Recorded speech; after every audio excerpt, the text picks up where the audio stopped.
Section 1. In this section, you will hear a conversation between a student and a job-hunting agent. First look at questions 1 to 10.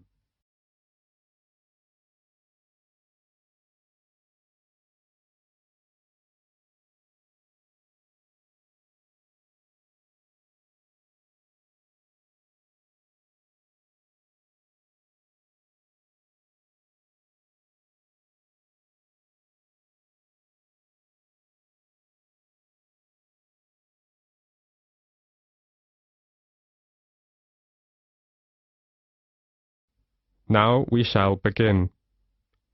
You should answer questions as you listen because you will not hear the recording a second time.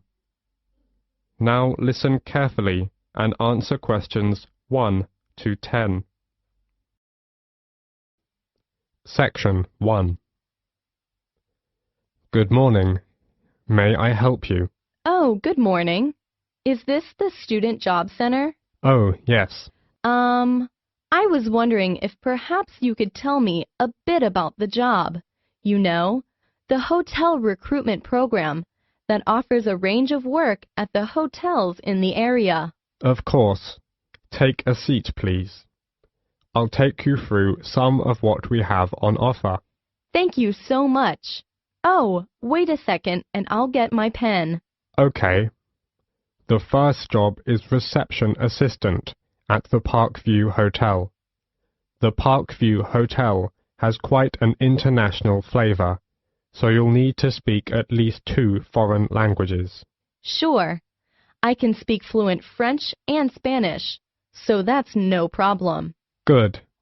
And many guests, of course, travel by car, and you may have to take their vehicles around to the car park, so you will need to have a valid driving license, and you will not be allowed to do the job if you haven't. Okay, I got that. Right. And they also say that basic computer skills, such as word processing, would be an advantage, although this isn't a requirement. Well, I just got my computer skills certificate, so I have no worries about that. This is quite a varied job, and in fact, I should point out that at certain times of the day, it would involve heavy lifting when guest luggage arrives, or perhaps deliveries come in. Is that okay for you? Well, it's hard to say at this moment, but I'll bear that in mind when deciding whether to apply for this post. Sure. Another job is general assistant at the Lakeside Hotel. To be honest, the pay is rather low, but there are compensatory factors. For example, the hotel will provide you with all your meals while you're working, and they will also train you in all the aspects of the job and then issue you with a certificate, which, of course, could be very valuable to you in the future. Oh, that sounds great. Now, the third job on offer is catering assistant at Hotel 98's smart new premises. As you know, this hotel is popular with exclusive travelers, and so you'll need to wear the distinctive staff uniform, which you're provided with. Don't consider this job unless you're fairly flexible about when you work, as the hotel will require you to work nights for this job, and you will need to travel to and from the hotel, as it is situated just outside the city. Well, I'm afraid I can't manage that because of the lectures. Okay, I get the picture. So, which one will you prefer?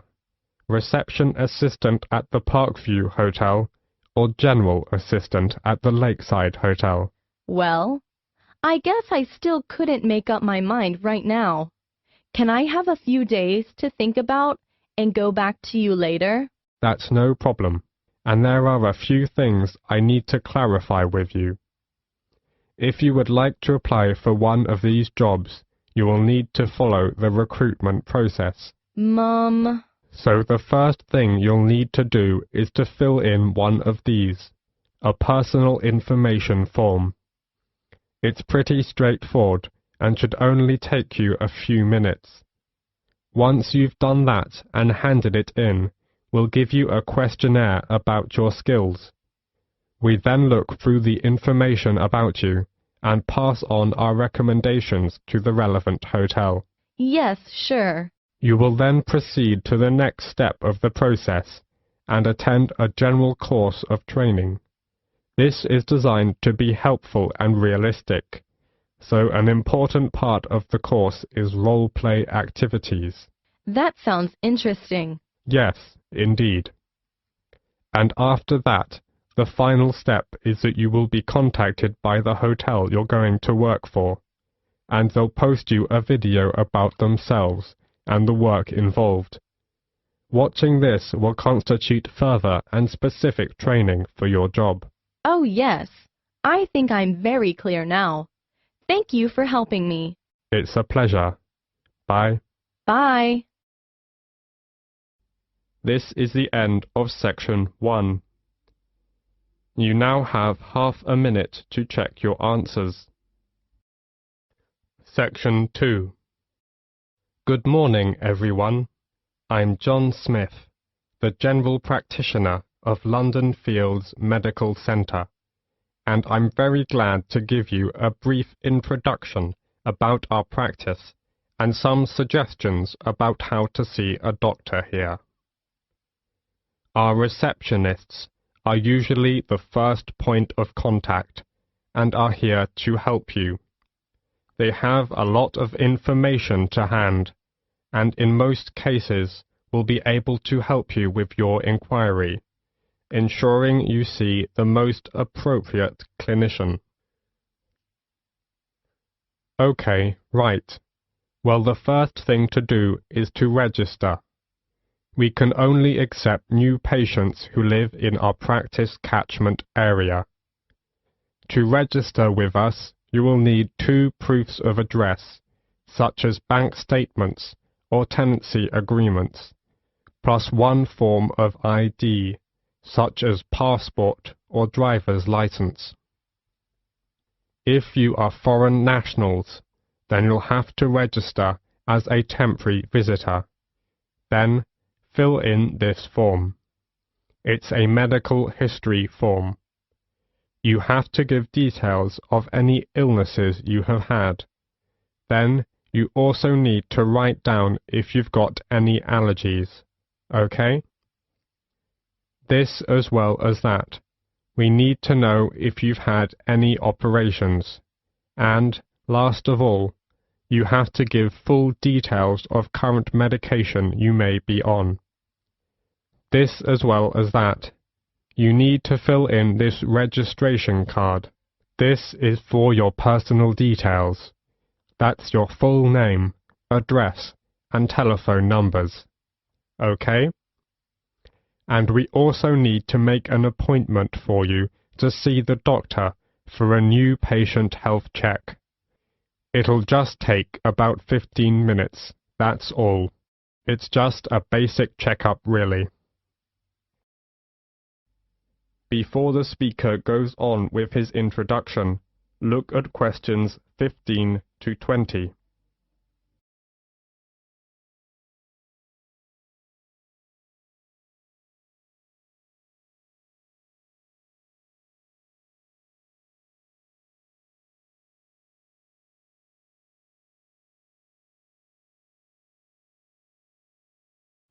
Now listen to the continued talk and answer questions 15 to 20 by choosing the appropriate letters.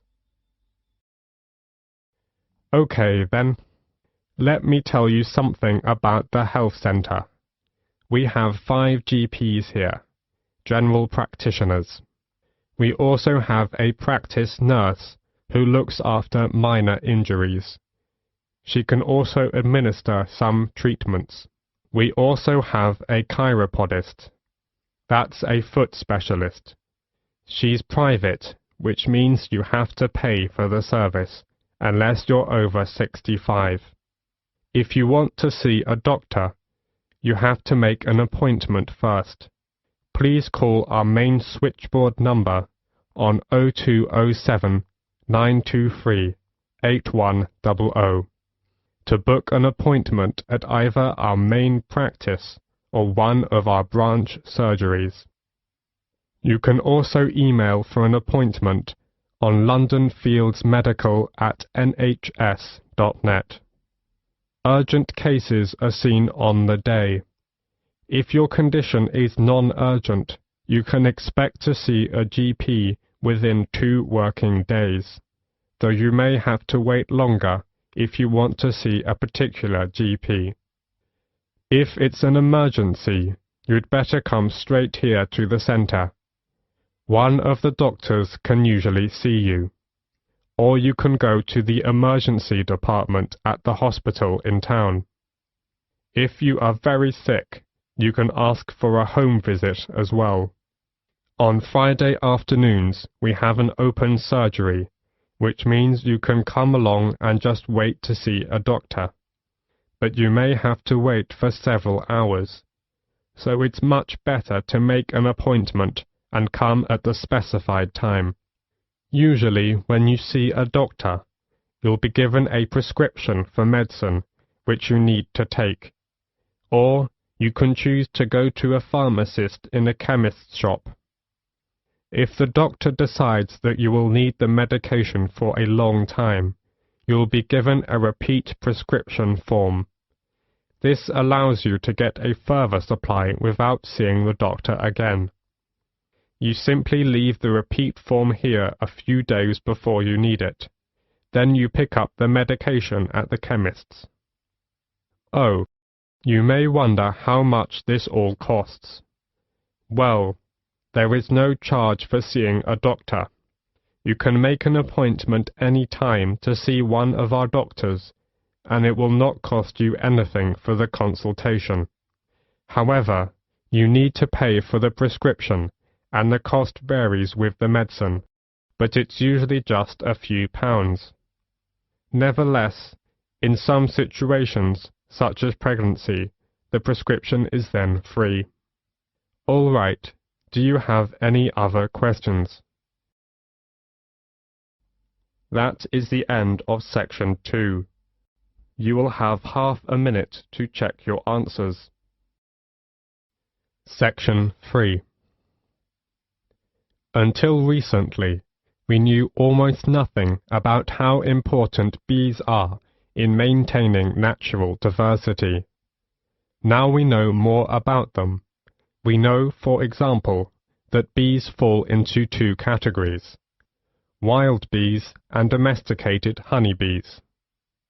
A main reason for the domestication of bees has always been the production of honey and beeswax. We also know that honeybees are the dominant pollinators.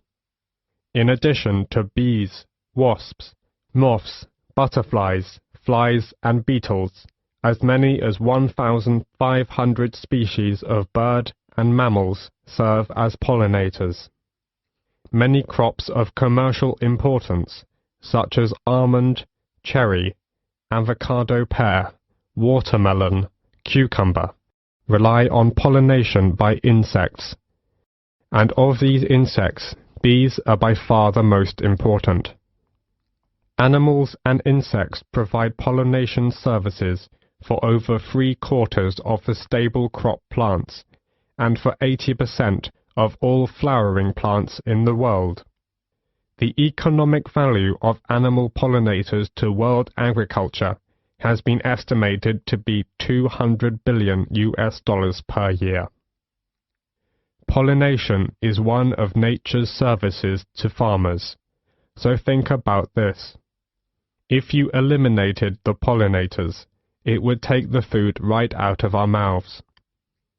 We biologists never imagined we'd see the day when wild plants or crops suffered from pollinator scarcity. But, unfortunately, that day has come. In fact, farmers in Mexico and the US are suffering the worst pollinator crisis in history. So, what happened? Any ideas? Alicia? It is, because of natural enemies? I read something about a kind of parasite that's killed lots of bees. It's true. An outbreak of parasitic mites has caused a steep decline in North American populations of honeybees. But parasites aren't the only factor. What about the pesticides used on farms? All those chemicals must have an effect. Most definitely, yes. Pesticides are a major factor. Both wild and domesticated bees are in serious trouble because of pesticides. In California, farm chemicals are killing around 10% of all the honeybee colonies. Agriculture in general is part of the problem. Another example is the monarch butterfly. Millions of monarchs from all over the US and southern Canada fly south every year in late summer. The monarch is the only butterfly that returns to a specific site year after year. Unfortunately, the herbicides used in the milkweed in the Great Plains are taking a toll on monarchs, and fewer of them are reaching their winter grounds in Mexico. In a recent field study at Cornell University in the US, it was found that monarch butterfly caterpillars eating corn-toxic pollen blown onto milkweed plants near cornfields had suffered significant adverse effects, leading to death of nearly 20% of the caterpillars. Wow, 20%! That's so tragic. And it's more than that. There are over 1,500 species of butterflies in the Indian subcontinent, but their population is dwindling because of environmental changes. Many man-made environmental changes like deforestation, extension of farming, and unrestricted urbanization are threatening some species of butterflies to extinction by destruction or disturbance of their larval as well as adult food plants, feeding grounds and shelters. Many of the most spectacular and endangered species have various levels of protection under local legislation. However, there is a major trade in the spectacular tropical species for incorporation in ornaments and souvenirs. The international demand for insects is greater than most people realize. Yes, indeed. I once read an article about another important pollinator, the long-nosed bat. These amazing animals feed on cactus flowers, but they are having a tough time too. Some desert ranchers mistake them for vampire bats, and they've tried to poison them or dynamite the caves where they roost. Yes, we must recognize that pollination is not a free service, and that investment and stewardship are required to protect and sustain it. So what can be done about this situation? Well, wildlife farming, based on sustainable exploiting wild creatures, can help to save endangered species like butterflies and their habitats. Besides, gardeners, orchard growers, farmers, and urban dwellers can switch to more pollinator-friendly organic methods of cultivation to reduce wildlife exposures to insecticides, herbicides, and fungicides. That's right. Actually, the focus on beekeeping needs to change from conventional honey production to crop pollination. That is the end of section 3. You now have half a minute to check your answers. Section 4. The London Eye. Today I want to focus on some of the major sites that attract tourists to cities, and I am going to begin with the London Eye. The London Eye is London's newest major tourist attraction. It is a huge wheel designed to celebrate the millennium year 2000, so it's also known as the Millennium Wheel. It stands at Millennium Pier on the south bank of River Thames. close to the south end of Westminster Bridge, and within an easy walk of the Houses of Parliament and Big Ben. Though it looks like a huge Ferris wheel, the London Eye is no fairground thrill ride, but a slow and stately way to experience London in a unique way. The London Eye is the UK's most popular paid-for visitor attraction, visited by over 3.5 million people a year. The Eye was built between 1998 and 2000. It seems remarkable that a site that has so quickly become a symbol of modern London has been around for such a short time. It took fully 7 years from start of the design process to create the Eye. It was intended to stand for only a few years, but it proved to be such a popular attraction that the decision was made to make the wheel a permanent feature of the London landscape. The Eye was sponsored by British Airways, and for several years after opening, it was referred to as the British Airways Millennium Wheel. Today, the London Eye is under the ownership of the London Eye Company, a subsidiary of Merlin Entertainments Group Company. Constructing the Merlin Entertainments London Eye was a massive challenge. It's the tallest cantilevered observation wheel in the world, rising high above the London skyline at 135 meters. It was a piece of daring innovation and revolutionary design, which combines the best of British design, architecture, and engineering with an exceptional team of experts. Before the talk goes on, you have several seconds to look at questions 36 to 40.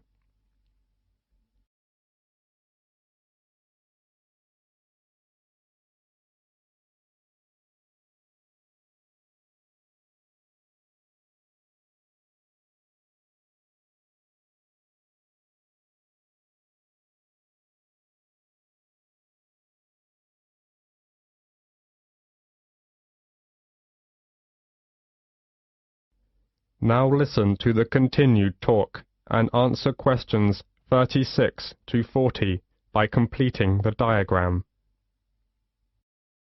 So, how is that great wheel held up? How did it get there?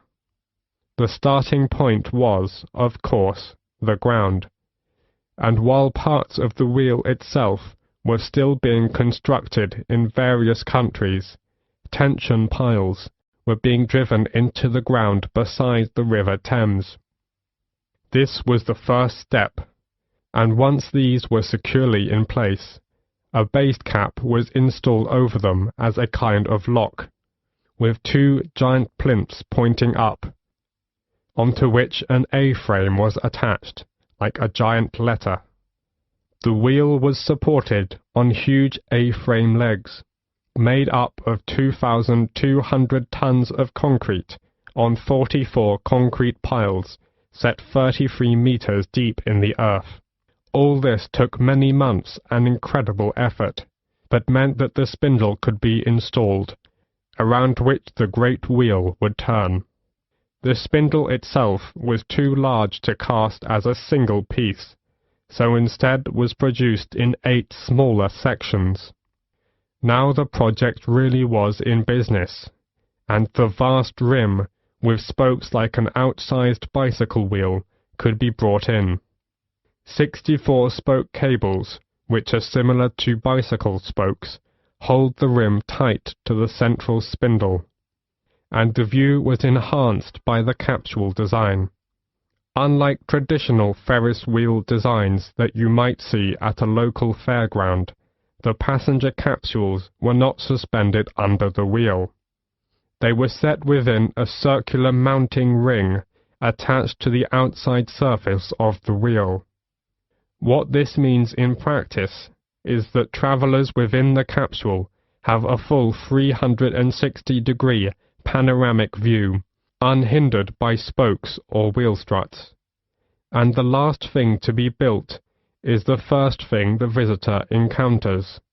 The boarding platform laid down underneath. The wheel does not usually stop to take on passengers.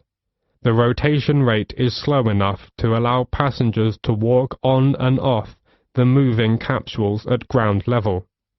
It is, however, stopped to allow disabled or elderly passengers time to embark and disembark safely. That is the end of section 4. Now you have half a minute to check your answers.